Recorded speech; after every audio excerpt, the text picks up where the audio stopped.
Hey guys, Joe here with Unconventional Me. I want to do a quick video with my approach at giving a dog a nice cool place to lay in the hot summer. We're in Ohio, it doesn't get too crazy hot here.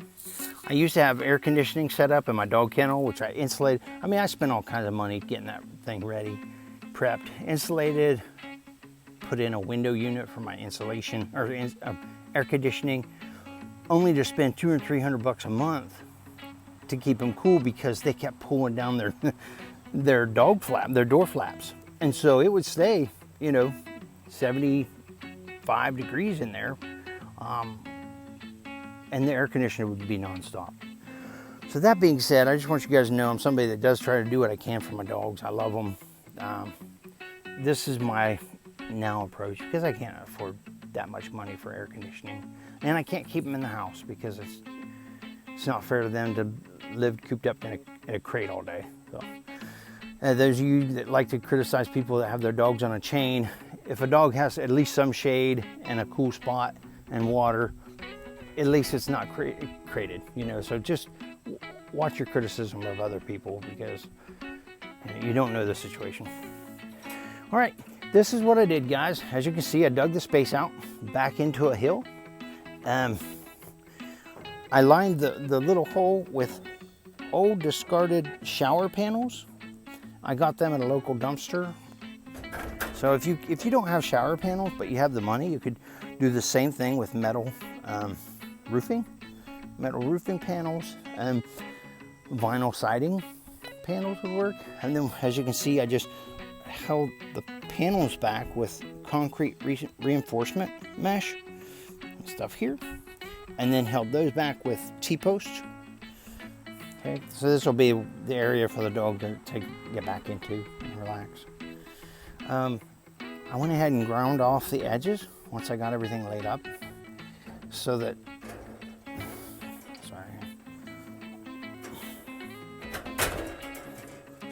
all the edges are flush with the ground. Okay, I used one of these grinders. There's some of the stuff to ground off. And then I laid T-posts across. See that one there? And that one there. Of course, I've got more to do, but I just wanted to take a second to do the video so I could show you what I'm doing. And then over those T-posts lays this big cattle panel. So the weight is dispersed over this mesh, which is resting on the T-posts. Then on top of the cattle panel will be these fiberglass sections of shower stall. Again, on another one I used metal roofing, discarded metal roofing. But this, the metal roofing is better to use if you have it because metal is more thermal conductive than plastic. So what that will do is allow the dogs their heat to be dispersed through the soil easier, and vice versa, the cool air from the soil to come inside easier. It's about a 20% difference, I think. So anyways, that's what we got going on, guys. Again, this is just the beginning. I just wanted to do a video before I got too far so I could kind of show you guys the stages of it. The reasons for doing it, guys, again, it's just for your dog's sake. If you've got a dog that's kept outside and you've got an option, something like this, definitely do it. If you don't have a hill, you could always dig down.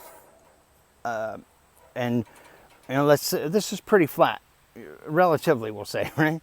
So even if you just dug down in, leaving a hole in the ground, and then a way for the dog to go down and back into the hole, that would work just fine. The only thing you want to keep in mind is watershed, and if this fills up with water, if it's raining, The other thing you want to keep in mind is keeping the entrance shaded. I really want to show you what I did over here, but I'm embarrassed by it. It's just a mess, a hodgepodge of skids. But I'll just say that the entrance, if it gets a bunch of sunlight, what you'll want to do is shade that area from sun. I use skids on this one. Back behind us here, I use skids stacked up, and what the skids do is they create airspace between the shades, the layer of shades. It's like leaves on a tree. Those little tarps you have at parties, you know, the shade tarps, those are okay, but they don't really cool as much because it's just one layer of tarp. But if you have layers of shade, then each layer is cooler than the one before it. So the point I mean to say is if you have your entrance that's not shaded, this is in shade right now, but come evening it'll be full sun. So I'm going to lay some skids over here so that the entrance will be shaded too. All right, guys, I'm going to keep quiet. I ramble all the time. Appreciate you listening. If you have any questions, though, or comments, be sure to let me know. I'll answer anything I can. All right. Oh, so when I'm all done with this, guys, this dirt is going to go on top of this. So that'll be another layer of cool, preventing the heat from the sun to get too deep down into that. Not only will it be shade, number one, it'll actually be actively cooling from the passive cooler temperatures of the ground temperature. This will also be great for them in the wintertime. They're labs, so they've got plenty of fur to keep them warm. But, you know, if I put an attempt at a door flap here at the doorway, it'll actually keep them cool or warmer in the wintertime too. So right now they're in heat, so they've got a heated kennel. That's just expensive, so this is just my next best attempt. And then all this space back here will be fenced off for them, so they'll have plenty of run space and, you know, potty space. It's just been their day in. Hey, thanks for listening, guys. I hope everybody's doing good. And again, if you have any questions, let me know. Thanks again.